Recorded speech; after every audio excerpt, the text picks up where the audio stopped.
3-4 বার আঘাত করেছে ছুরি দিয়ে। লাশ খুব একটা পুরনো নয়, মনে হচ্ছে কাল রাতে খুন হয়েছে এর। জুয়া খেলার সময় মারা গিয়েছে। এই 5টা গ্লাস পড়ে আছে এখানে, আর এই 5টা ভাগে তাস বাটা আছে। মনে হচ্ছে এছাড়া আরো 4 জন ছিল, ওদের মধ্যে কেউ একজন মেরেছে একে। বাইরে থেকেও কেউ আসতে পারে। পুরবী পঙ্কজ, একটু দেখো তো এই জালনা কিংবা দরজা ভাঙা নেই তো? মিস্টার হেমন্ত, এই লোকটা কে? না স্যার, আমি তো এনাকে আগে কখনো দেখিও নি। এই লোকটা আপনার ঘরে মরে পড়ে আছে আর দেওয়ালের চারিদিকে ওর ছবি লাগানো আছে। এটা কি করে সম্ভব? একজন অচেনা লোক আপনার এই হলিডে হোমে এসে তাস খেলছে, মারা গেছে। How it possible?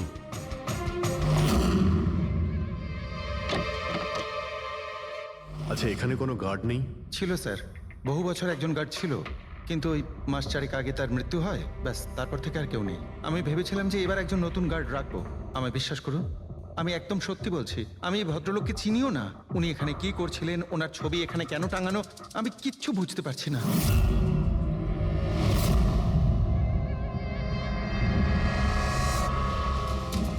পঙ্কজ,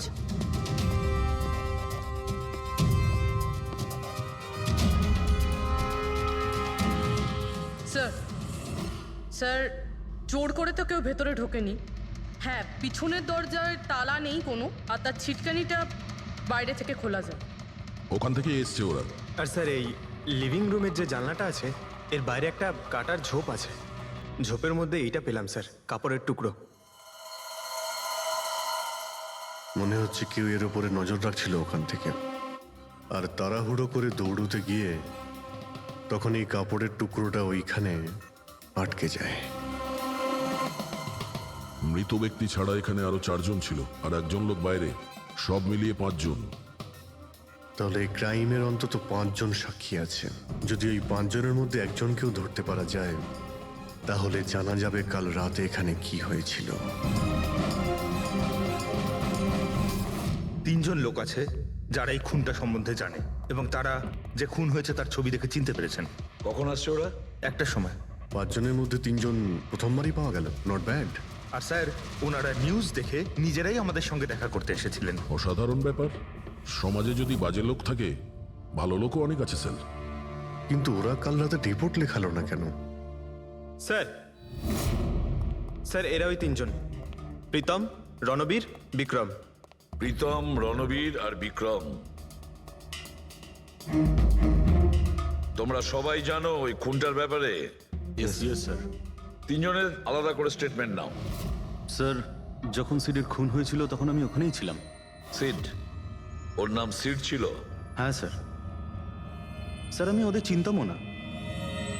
কালকে প্রথমবার ওদের সাথে দেখা হয়েছে, আর কালকেই খুন হয়ে গেল। এক মিনিট।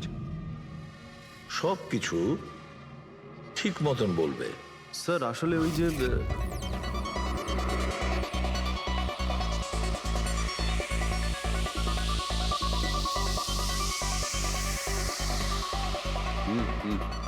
Sure sir. কি হয়েছে স্যার? আপনি বোর হচ্ছেন? ক্লাবে ভালো লাগছে না আপনার? ক্লাব? তুমি এটাকে ক্লাব বলছো? মনে হচ্ছে ক্লাব তুমি দেখোইনি। স্যার, আপনি এখানে নতুন এসেছেন, এই শহরে প্রথমবার এসেছেন? হ্যাঁ, নিউ ইয়র্কে থাকি। একটা কাজের জন্য ইন্ডিয়াতে এসেছি। কাজ শেষ হয়ে গেছে আর শহরে বসে বোর হচ্ছি। আপনার বোর্ডন দূর করার একটা রাস্তা আছে আমার কাছে। রিয়েলি? কি? একটু এক্সপেন্সিভ। সেটা চিন্তা তোমায় করতে হবে না। কি রাস্তা আছে সেটা বলো। ভেবে দেখুন স্যার, লাখ টাকার ব্যাপার, আর রিস্কও আছে। ঝুঁকি, রিস্ক নেওয়া আমার হবি, আর সেটা যদি হয় টাকার, সেটা আমার কাছে অনেক আছে। কাজটা বলো। সুপার দেন। তুমি কি ধরনের জোকিং এর কথা বলছো? এরকম কোনো ব্যাপার নেই স্যার, শুধু জুয়া খেলতে হবে। লাখ টাকা, জিতে গেলে মালামাল, আর হেরে গেলে কঙ্কাল। আর এমনিতেও আপনার টাকার তো কোনো চাপ নেই। তাহলে চলুন আমার সাথে, কাম। যাচ্ছ কোথায়? এক ভদ্রলোকের বাড়ি। ভদ্রলোকের বাড়ি? কে ভাই? ওই যে দেখতে পাচ্ছেন, ব্ল্যাক জ্যাকেট হোয়াইট শার্ট। তাহলে ওই বারটেন্ডার তোমাকে ওর বাড়িতে নিয়ে গিয়েছিল, তারপর তারপর কি হয়েছিল? না স্যার, ও সিডের বাড়ি নিয়ে যায়নি, ও সিডের সঙ্গে পরিচয় করায়, তারপর আমরা সিডের বাংলোতে যাই।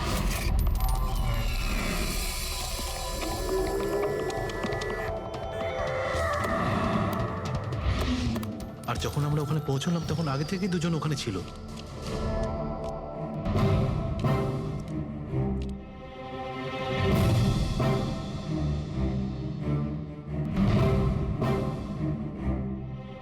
এই রইল আমার 2 লাখ টাকার চাল।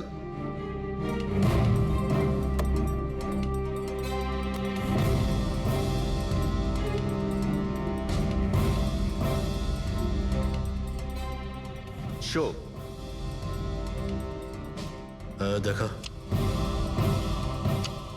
দারুণ ব্যাপার ভাই। কি খেয়ে বসেছিস? জিতেই চলেছিস, আমাদেরও বলে দে, আমরা একটু টাকা কামাই। ভাই যদি খেলেই যেতে পারা যেত তাহলে তো কোনো কথাই ছিল না। এগুলো সব কপালের ব্যাপার, আর আজ আমার কপাল ভীষণ ভালো। সেটাই মনে হচ্ছে। তাহলে আরেকটা ডিল হয়ে যাক। হয়ে যাক। এটা কি করে হতে পারে? বললাম না আমার কপাল খুব ভালো। তোর লাক আজকে ভালো না অন্য কিছু? মানে মানে এটাই যে তুই তাসের মধ্যে সেটিং করে রেখেছিস। এ নিশ্চয়ই তাসের মধ্যে কিছু গোলমাল করে রেখেছে। ভাই এর বাড়ি হয়তো কোনো ক্যামেরাও লাগিয়ে রেখেছে, নাকি তাসে গন্ডগোল করে রেখেছে। ভেবে দেখার ব্যাপার। তোর মনে হচ্ছে আমি চিটিং করছি? অফকোর্স, নাহলে আমাদের মধ্যে কারো হাতে ভালো তাস এলো না কেন? ওর এলো না, আমার এলো না কেন? তুই চিটিং করছিস, চিটার। এই তুই আমাকে চিটার বলছিস? হ্যাঁ, তোকে চিটার বলছি। ও, হার মেনে নিতে পারছিস না তুই, তাই তো? খোকা, এটা বড়দের গেম, বাচ্চাদের নয়। যদি এখানে জিততে হয় না, তবে কার্ডে জিততে হয়। তাহলে বেরিয়ে যায় এখান থেকে। মুখ সামলে কথা বল। কি করছিস? কি করছিস কি ভাই? আরে ওকে তাড়া কেউ এখান থেকে। তার মানে হরিশ ওখান থেকে চুপ করে বেরিয়ে গেল। হ্যাঁ স্যার, প্রথমে আমারও মনে হচ্ছিল যে ও চলে গেছে, কিন্তু ও কিচেনে গেছিল। কিচেনে? হ্যাঁ স্যার, কিচেনে। যখন ও কিচেন থেকে বেরোলো তখন ওর হাতে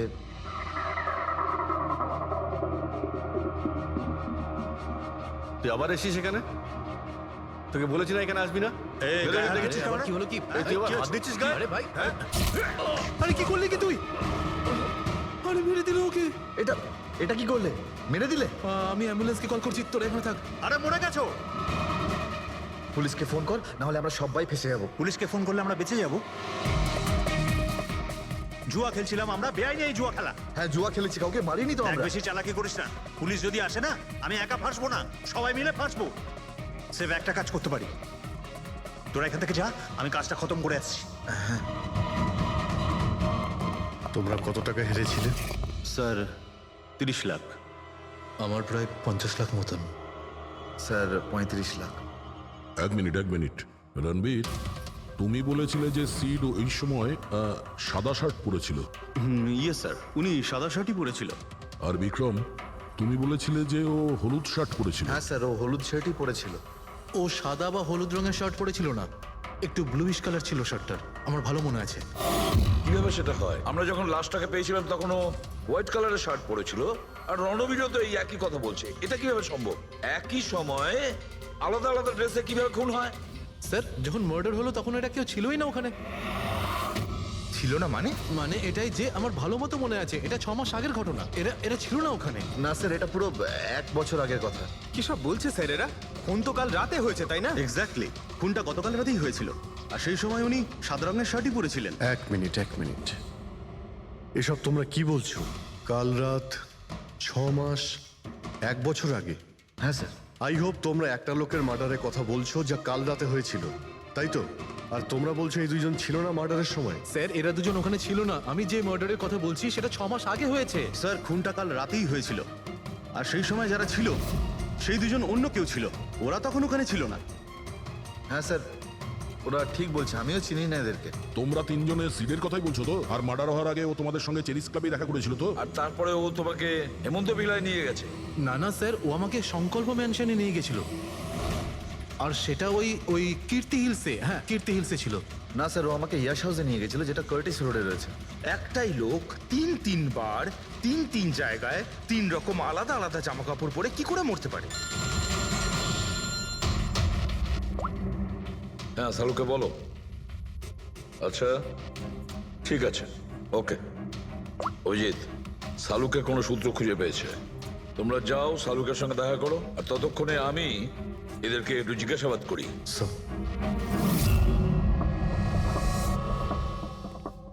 হ্যাঁ এসো এসো ভাই এসো, দেখো আমি কি পেয়েছি। আরেকটা কথা বলতে হবে, এই কেসটা বড় অদ্ভুত।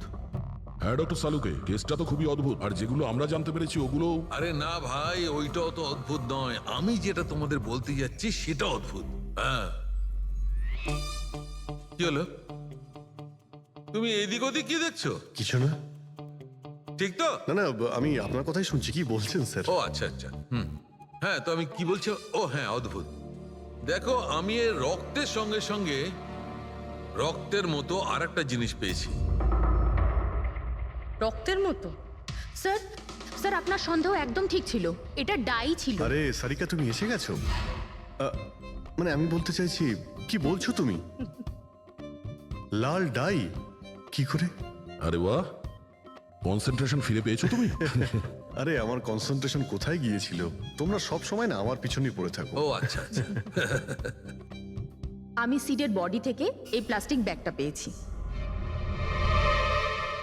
এই ব্যাগ ওর শার্টের ঠিক নিচে ওর বডির সাথে টেপ দিয়ে আটকানো ছিল, আর এই ব্যাগটাতেই একদম রক্তের মতো ডাই রাখা হয়েছিল। এটা তো ঠিক ওই রকমই যেটা ফিল্মের শুটিং এ ইউজ করা হয়। বা হয়তো নাটকে। নাটক? হ্যাঁ নাটকে। যতদূর আমরা জানতে পেরেছি তাতে এটা পরিষ্কার যে সিড একজন ঠক ছিল। সিডা তার সঙ্গীরা মিলে জুয়া আর মার্ডারের নাটক করে লোকেদের ঠকাতো। তার মানে এসবের মধ্যে ওই বারটেন্ডারও যুক্ত ছিল। ও জেনে বুঝে বড় লোকদের ফাঁসিয়ে এখানে এই কার্ড পাঠিতে পাঠাতো, আর তারপরে এই মার্ডারের নাটক। তো এই জন্য রণবীর, বিক্রম আর প্রীতম আলাদা আলাদা জায়গায় আলাদা আলাদা সময় এর মার্ডার দেখেছে। আর ওরা এসব অনেক আগে থেকেই করছে, কিন্তু কাল রাত ওদের নাটক বাস্তবে পরিণত হয়। প্রতিবারই একটা নতুন বাংলো, নতুন লোক ঠকানোর জন্য। আর বাকি সব সেম, একই খেলা, একই ঝগড়া, আর সেই একই সিটের মার্ডারের নাটক। লোকেদের কাছ থেকে টাকা নিয়ে পুলিশ কেসের নামে লোকেদের ভয় দেখিয়ে বের করে দেওয়া।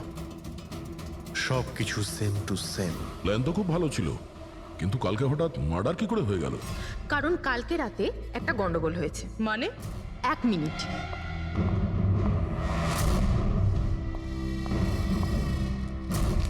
স্যার, আর এই হচ্ছে ছুরি। এই ছুরিটাও সেই রকমই নকল যেমনই রক্তটা। যদি এটাকে কারোর শরীরে মারা যায় তখন এটা শরীরের ভেতরে যায় না, এটা ছুরির ভেতরেই চলে যায়। এই দেখো। কিন্তু ডক্টর, এটা যদি নকল চাকু হয় তাহলে এই নকল চাকু দিয়ে সিড মারা গেল কি করে? কালকে রাতে একটা ভুল হয়েছিল। এখানে একটা পেঁচ আছে, এই দেখো। যদি এই পেঁচটাকে ঘুরিয়ে দেওয়া যায় তখন এই ফলাটা আটকে যায়, ভেতরে ঢুকতে পারে না। তারপর এই ছুরিটা দিয়ে কেউ যদি আঘাত করে শরীরের ভেতরে ঢুকে যায়। কেউ ইচ্ছে করে এই ছুরিটাকে এরকম বানিয়েছে যাতে সিড মরে যায়।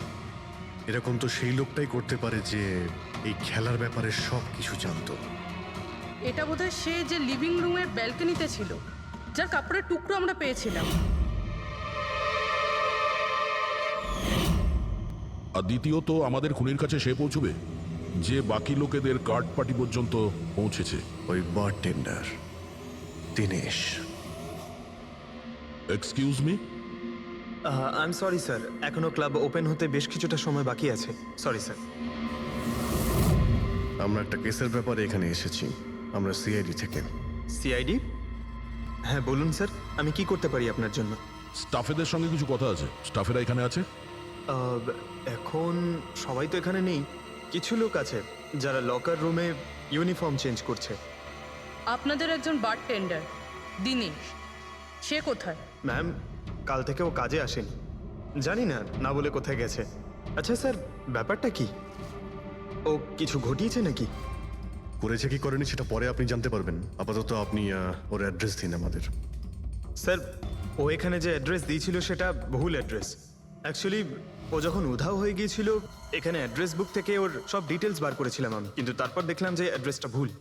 আপনি চাইলে আমি আপনাকে অ্যাড্রেসটা দিতে পারি, কিন্তু আমার মনে হয় না আপনি ওকে ওখানে খুঁজে পাবেন। আপনি যখন কাউকে কাজে রাখেন তখন তাদের ডিটেলস নিয়ে রাখেন না?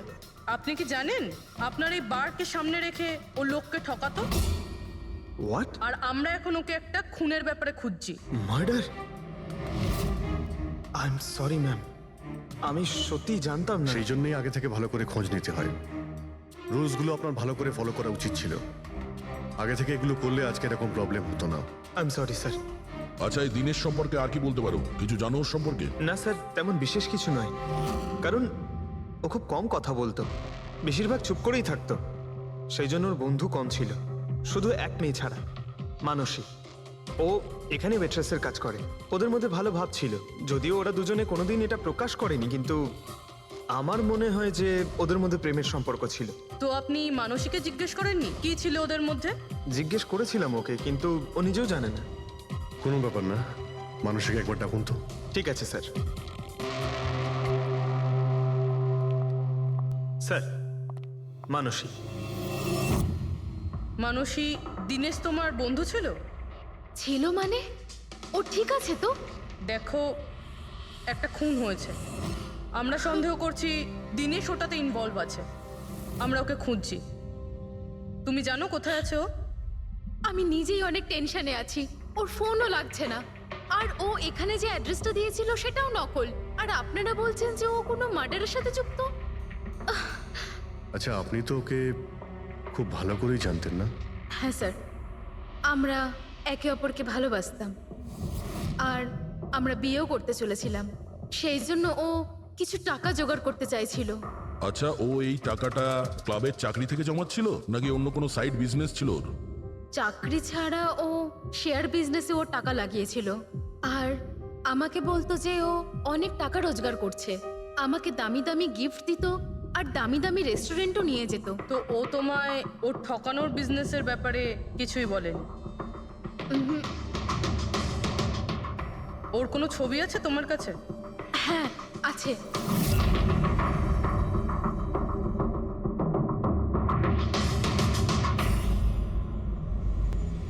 স্যার, এই দিনেশ তো নিরুদ্দেশ, কিন্তু ওর ছবি আমরা পেয়েছি। এটাকে আমরা স্যার এই দিনেশ তো নিরুদ্দেশ, কিন্তু ওর ছবি আমরা পেয়েছি।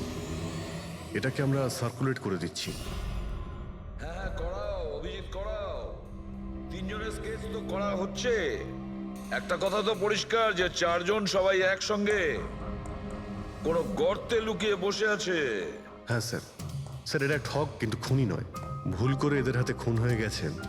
100% এরা ভয় পেয়েই কোথাও লুকিয়ে রয়েছে। ব্যাস, এই ভয়টাকেই আমাদের কাজে লাগাতে হবে। এমন ভাবে ভয় দেখাতে হবে যে ওরা নিশ্চয়ই কোনো ভুল করে থাকবে আর আমরা খাপ করে ধরে ফেলবো। স্যার। স্যার, হ্যাঁ, স্কেচ তৈরি। ওকে স্যার, হ্যাঁ, এই তিনজনই জুয়ারি, আর যে ছুরি মেরেছে সে হলো হরিশ।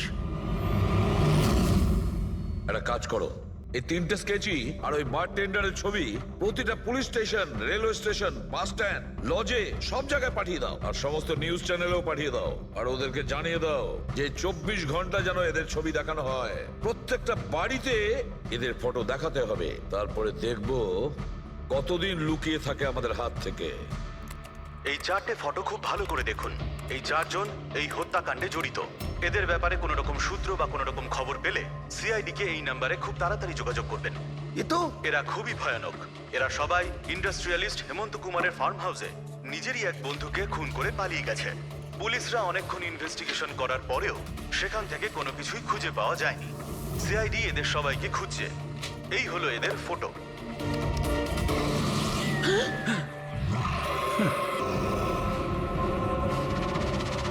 ভাই শোন না, ম্যাচটা চালু কর না, ম্যাচ হচ্ছে। এরা সবাই ইন্ডাস্ট্রিয়ালিস্ট হেমন্ত কুমারের ফার্ম হাউসে নিজেরই এক বন্ধুকে খুন করে পালিয়ে গেছে। সিআইডি এদের সবাইকে খুঁজছে। এই হলো এদের ফটো। দেখলি তুই, এরা তো সবকিছু জেনে ফেলেছে। ভাই ছবি টবি সব দেখাচ্ছে, সমস্ত ডিটেলস দেখাচ্ছে। বাজেভাবে ফেসে যাবো ভাই এসবে। হাসবো তো বটেই, আমি তোদের আগেই বলেছিলাম যে চল পালিয়ে যাই, কিন্তু তোরা তো শুনলেই না। এবার এবার পুলিশ আসবে, সব জায়গায় খোঁজ করবে, আর তখন আরে এখনো এখনো এখনো অনেক সময় আছে, চল পালাই। এই ব্যাগ তোলা, সবাই মিলে পালাই, চল।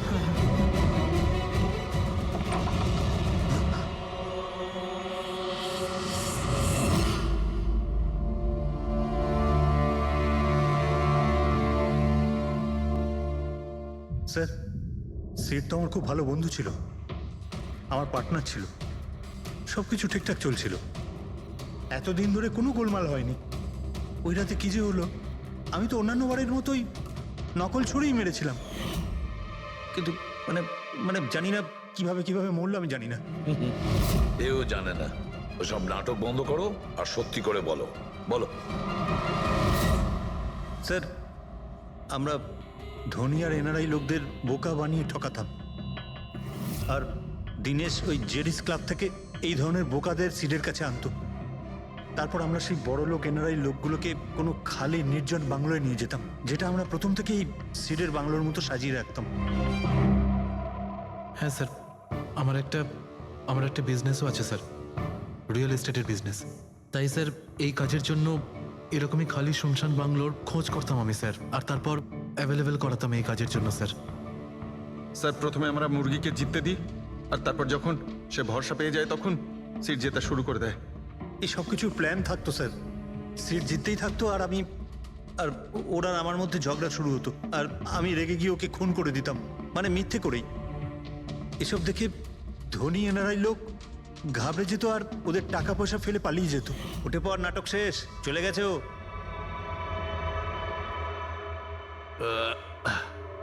ঠিক গেছে তো রে? হ্যাঁ গেছে। উফ, আরে লেগে যাবে পাগল। তারপর আমরা ওই টাকাগুলো নিজেদের মধ্যে ভাগ করে নিতাম। ওই রাতেও সব এরকমই হয়েছিল, আমি ওকে ছুরি মেরেছিলাম, আর তারপর পুলিশকে ফোন করা যাক আর সবকিছু ডিটেলে বলে আমি দেবো। পুলিশের চক্করে পড়তে চাই না। আমার পাসপোর্ট, ইউএসএ সিটিজেনশিপ সবকিছুই চলে যাবে। না না না না না, আমি যাচ্ছি। আরে ঘুমিয়ে পড়লি নাকি সিট? আরে ওঠ ভাই, অনেক হয়েছে, আর ওভার অ্যাক্টিং করতে হবে না। সিট সেট সেট।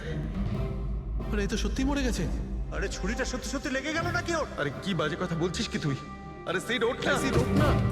আরে ছুরিটা কি করে? তুই ছুরিটা ইউজ করার আগে চেক করিসনি নাকি? আরে প্রথমবার করছি নাকি? শুটিংয়ের ছুরি এটা, একটাই তো ছুরি আছে না, কিন্তু এই খুন কি করে হতে পারে? আমাদের পুলিশকে জানাতে হবে। পুলিশকে যদি জানাই তো আমরা সবাই ফেসে যাব। তাহলে কি করব?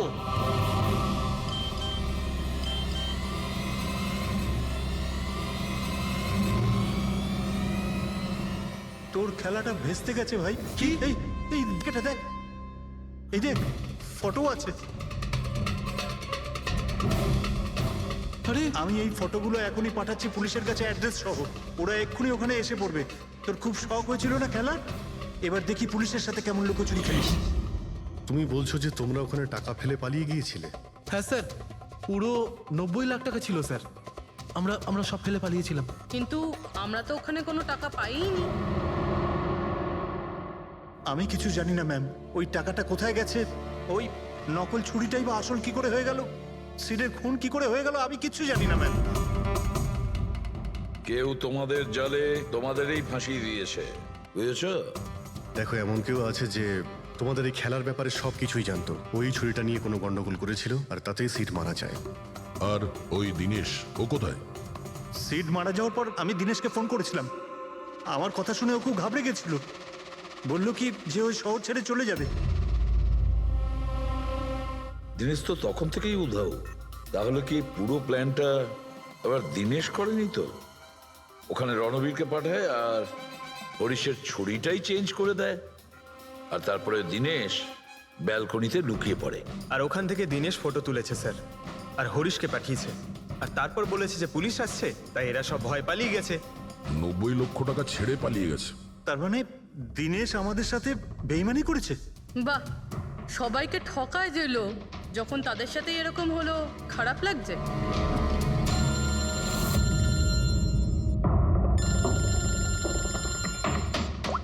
হ্যাঁ বলো সালুকে। ফ্যান্টাস্টিক, ঠিক আছে। সালুকে বললো যে প্রমাণ পাওয়া গেছে, যে জিনিস দুটো আমরা দিনেশের কথায় আমরা পাঠিয়েছি। ওর ইউনিফর্ম আর জিম ব্যাগ। হ্যাঁ দা, যে কাপড়ের টুকরো আমরা ব্যালকনি থেকে পাই, ওই টুকরোর সঙ্গে এই দিনেশের ইউনিফর্মের কাপড় ম্যাচ করছে। স্যার তার মানে খুনি দিনেশ?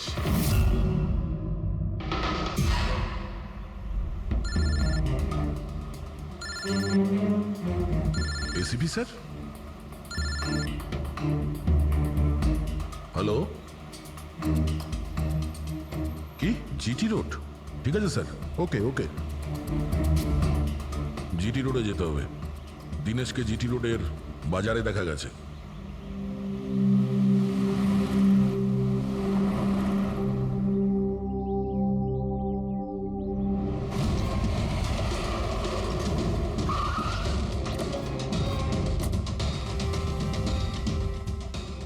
ভাই, এই লোকটাকে দেখেছো এখানে?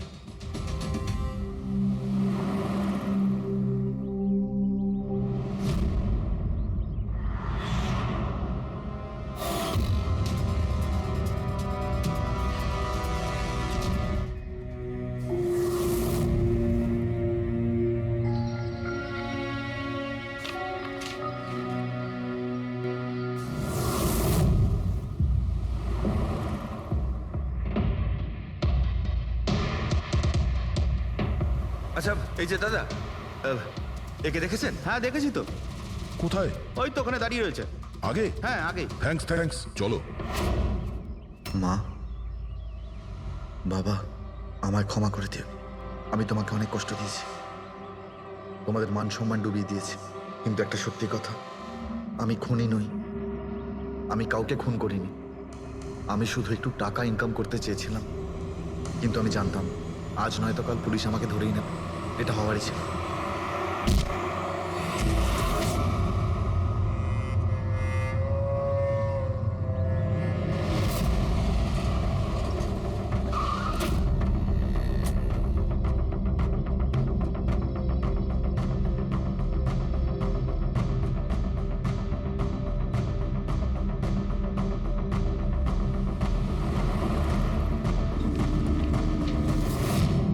ক্ষমা করে দাও, এই বদনাম নিয়ে বেঁচে থাকার থেকে মরে যাওয়া ভালো।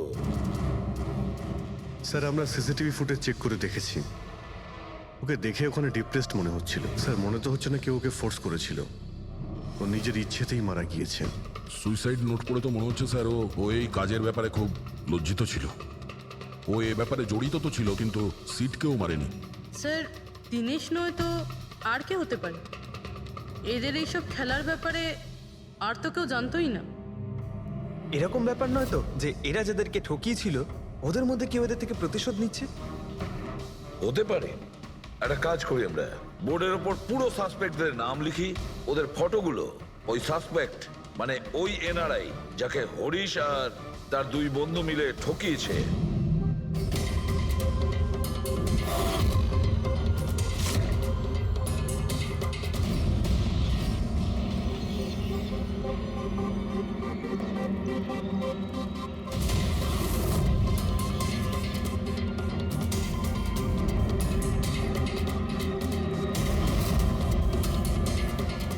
স্যার এই হলো সেই সমস্ত লোকগুলো যারা এই কেসের সঙ্গে জড়িত।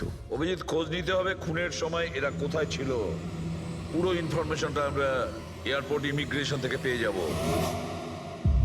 স্যার এই ফটোগ্রাফে যে 8 জন লোক আছে সেই সময় তারা ইন্ডিয়াতে ছিলই না। ইনফ্যাক্ট বেশিরভাগ লোকই এই ঘটনার পরে ইন্ডিয়াতে ফেরেইনি। শুধু এই 4 জন ছাড়া এই 3 জন সাক্ষী, বিক্রম, রণবীর, প্রীতম আর মিস্টার রানা। স্যার এক্ষুনি আমি মিস্টার রানার বাড়িতে ফোন করেছিলাম, ওনার ওয়াইফ ধরেছিলেন। বললেন যে 3 বছর আগে উনি মারা গেছেন, আর 3 বছর আগে এরা ওনাকে ঠকিয়েছিল। উনি এই গিল্ট ফিলেই ভুগতেন যে ওনার সামনে কেউ খুন হয়ে গেছিল আর উনি কিচ্ছু করতে পারেননি, যার জন্য উনি নেশার কবলে পড়েন। আর তাহলে বাকি থাকলো 3 জন সাসপেক্ট, প্রীতম, রণবীর আর বিক্রম। প্রীতম আর বিক্রম এরা তো দেশের মধ্যেই ছিল, কিন্তু এই শহরে ছিল না। এবার এই রণবীরই শুধু বাকি থাকলো। রণবীর তো নিজেই ওখানে ছিল, ওই ফটোতেও ছবি আছে।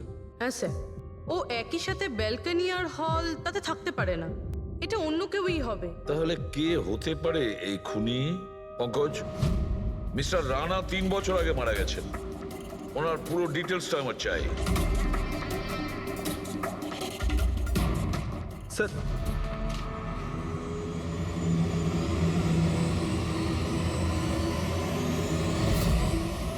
এটা কোনো একজন লোকের কাজ নয়, অন্য কেউ আছে যে ওর সঙ্গে কাজটা করেছে। আমার তো মনে হচ্ছে যে খুনি আমাদের চোখের সামনেই আছে, শুধু আমরাই ওকে দেখতে পাচ্ছি না। ইয়েস, খুনি তো আমাদের সামনেই ঘুরছে। কি কথা বলেছো ফ্রেডি, সুপার। আমি স্যার? হ্যাঁ তুমি। খুনি সত্যিই আমাদের চোখের সামনে ঘুরছে, কিন্তু আমরা ওকে দেখতে পাচ্ছি না। কিন্তু এখন আমি বুঝতে পেরে গেছি। হোটেলে যাই। হোটেল? হ্যাঁ হোটেল। থিওরি হিসেবে ওর হোটেলেই থাকার কথা। একবার যদি জানতে পারি যে খুনি ওই, তাহলে ওর সঙ্গী আর জুয়োর টাকা সব পেয়ে যাবো। তাহলে চলুন স্যার, তাড়াতাড়ি যাওয়া যাক আর ওকে ধরে ফেলি গিয়ে। ধরবে না ওকে, ওর ওপর নজর রাখতে হবে। আর হ্যাঁ, যদি বেশি চালাকি করে তাহলে ছাড়বো না ওকে।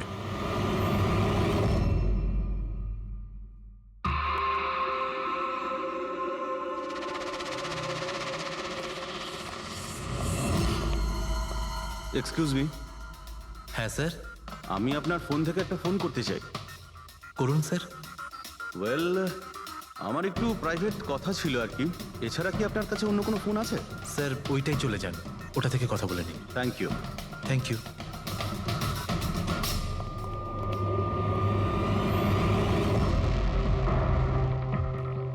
শোনো ভাই, হ্যাঁ স্যার। আমরা সিআইডি থেকে আসছি। আমরা এই লোকটাকে ফলো করছি। এই লোকটা যে কথা বলছে ওটা আমাদের শুনতে হবে যে কি কথা বলছে। স্যার ওই ফোনটা এই ফোনটার সাথে কানেক্টেড। আমার মনে হচ্ছে সিআইডি কিছুই জানতে পারেনি। প্ল্যানটা সাকসেসফুল। আমাদের প্ল্যানটা খারাপ করার শুধু একটাই লোক ছিল, আর সে ছিল দিনেশ। আরও সেটার উপযুক্ত শাস্তি পেয়ে গেছে। So there is nothing to worry about. You don't worry. আমি যদি কিছু জানতে পারি তোমাকে জানাবো। I love you two.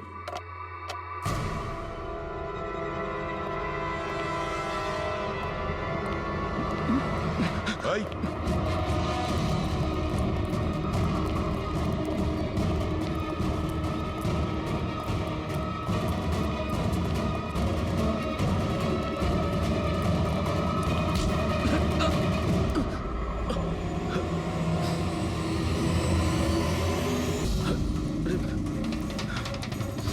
আমি আপনাদেরকে কিচ্ছু বলতে পারবো না। আমি এই ব্যাপারে কিচ্ছু জানি না। তুই কিছু বলিস আর না বলিস, তুই ফোনে যা কথা বলছিলি না ওটা আমরা সবাই শুনে নিয়েছি, বুঝলি? শুধু এটা বল, টাকা কোথায়? হ্যাঁ, দেখো, মুখ বন্ধ করে কেন নিজের জীবনের সর্বনাশ ডেকে আনছো? তোমার মঙ্গল এতেই। চুপচাপ যা জানো সব বলে দাও। টাকাটা ওর কাছে রয়েছে।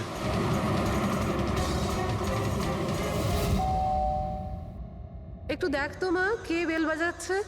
হ্যাঁ মা।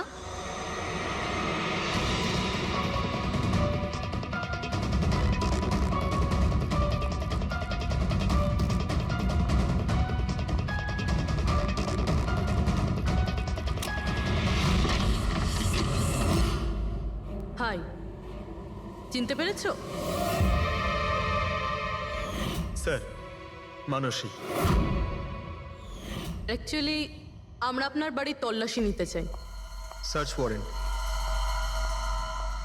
কি ব্যাপার? আপনারা কারা? সিআইডি। আমাদের কাছে আপনার বাড়ির তল্লাশির অর্ডার আছে। কিন্তু আমরা কি করেছি? আপনারা এখানে কেন এসেছেন? খুব তাড়াতাড়ি জানতে পারবে। চেক করো।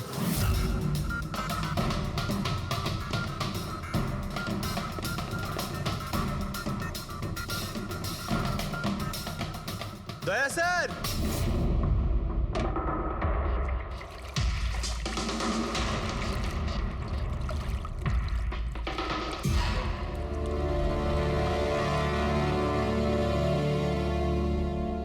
চলো।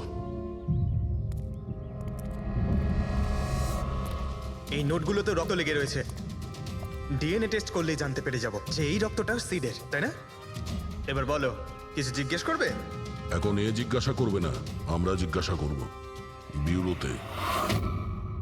কিন্তু আপনারা আমাকে কেন সন্দেহ করলেন? শেষবার আমাদের মনে হয়েছিল যে দিনেশ খুনি, কিন্তু ও সুইসাইড করে প্রমাণ করে দিয়েছে যে ও খুনি নয়। মানুষ এটা কি চেনো? এটা তোমার ইউনিফর্মের কাপড়ের টুকরো। এটার কারণে আমরা তোমাকে সন্দেহ করছি, বুঝেছো? আর তারপর আমরা এইটা খোঁজ লাগালাম যে তুমি এরকম কাজ করলে কেন। আপনি জানতেন যে আমি এসব কেন করেছি? মিস্টার রানা, আপনার বাবা ছিল, রাইট? হ্যাঁ, উনি আমার বাবা ছিলেন, আর ওনার প্রাণ সিট আর ওনার সঙ্গীতের জন্য গেছে। উনি ওই ঘটনাটা কিছুতেই ভুলতে পারেননি, আর উনি একজন ডায়াবেটিসের রোগী ছিলেন। তারপরে উনি প্রচুর ড্রিঙ্ক করতে শুরু করে দিয়েছিলেন। উনি কি জানতেন এগুলো যা হচ্ছে সেগুলো সবই নাটক? না, উনি কিছুই জানতেন না। যদি এটা জানতেন তাহলে নিজের প্রাণ নিতেন না। উনি তো এই সব কিছুকে সত্যি মনে করতেন। ইউএসএ তে ছিলাম আমি, যখন মা আমাকে কল করলো। বাবার অবস্থা খুব খারাপ ছিল। যখন আমি ইন্ডিয়া আসলাম তখন উনি আমাকে বললেন যে আমাকে ওনার কোনো অসম্পূর্ণ কাজ পূর্ণ করতে হবে আর ওনার অপরাধীদের শাস্তি দিতে হবে। তারপরে আমিও বাবাকে প্রমিস করেছিলাম যে আমি ওনার অসম্পূর্ণ কাজ শেষ করব। তারপরে উনি আমাদের সবাইকে ছেড়ে চলে গেলেন। তারপরে তুমি কি করলে? তারপরে আমি খোঁজ করা শুরু করি, কিন্তু ওই সময় এরকম কোনো কেস রেজিস্টারই হয়নি। কিন্তু পরে আমার মনে পড়েছিল বাবা বলেছিল যে এই জেডিস ক্লাবে দিনেশ ওনাকে সিডের সাথে দেখা করিয়েছিল। তো এইভাবে তোমার সঙ্গে দিনেশের দেখা হয়? হ্যাঁ, তারপরে আমি ওখানে ওয়েটারে চাকরি করা শুরু করি। দিনেশকে নিজের বন্ধু বানাই আর ধীরে ধীরে ওর কাছে আসতে থাকি। তারপরে পুরো বিষয়টাই আমি বুঝতে পেরেছিলাম যে কিভাবে ওরা আমার বাবাকে বোকা বানিয়ে আমার বাবার থেকে টাকা নিয়েছিল। কিন্তু আইনের কাছে সাহায্য চাওয়ার বদলে তুমি আইন নিজেই হাতে নিয়ে নিলে। বেইমানির বদলে বেইমানি। দিনেশের সঙ্গে তুমি ভালোবাসার নাটক করেছিলে। হ্যাঁ, আমি নাটক করেছি। ওদেরকে উপযুক্ত শাস্তি দেওয়ার জন্য আমি এটা করেছিলাম। আর এতে তোমার সাহায্য করেছে তোমার প্রেমিক, তোমার আসল বয়ফ্রেন্ড।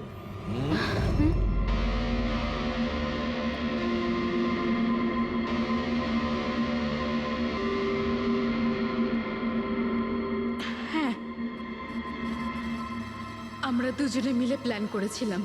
রণবীর ওই রাতে জেনে বুঝে বোকা হয়েছিল। আর ওই ছুরিটাকে খারাপ করেছিল। যদি এই পেঁচটাকে ঘুরিয়ে দেওয়া যায় তখন এই ফলাটা আটকে যায়। ওই ছুরিটাকে আমি খারাপ করেছিলাম, আর ব্যালকনি থেকে লুকিয়ে ফটো আমিই নিয়েছিলাম।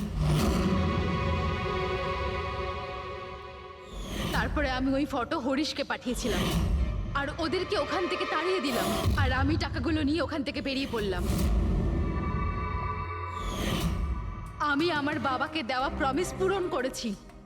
ওই টাকাটা আমার বাবার ছিল, আমি ওনার প্রতি ন্যায় করেছি। ভুল।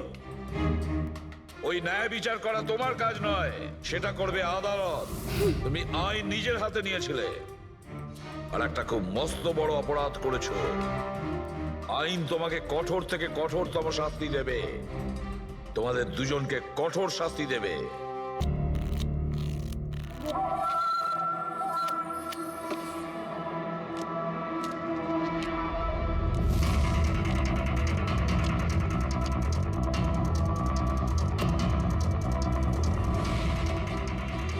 এই রইল আমার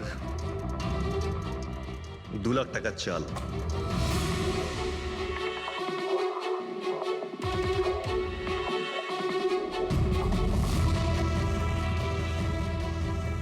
আমার 3 লাখ টাকার চাল।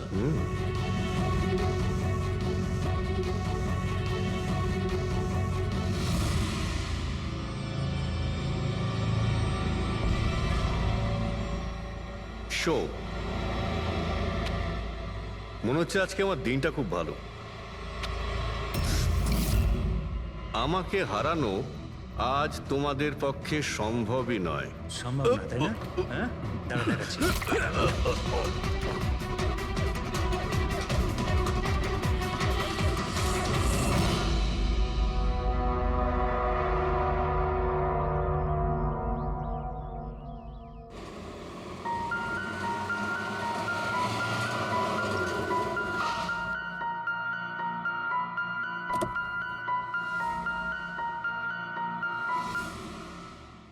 চলো বাচ্চারা।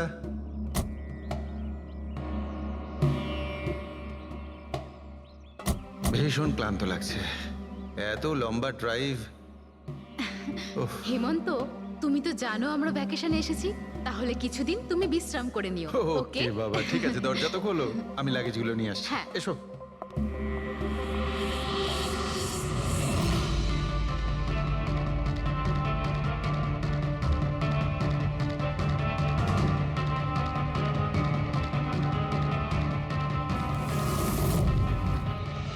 হেমন্ত, হেমন্ত তাড়াতাড়ি এদিকে এসো। এই এই দরজাটা। তুমি ওদের গাড়িতে বসাও, আমি দেখছি। হেমন্ত সাবধানে প্লিজ। চলো চলো চলো।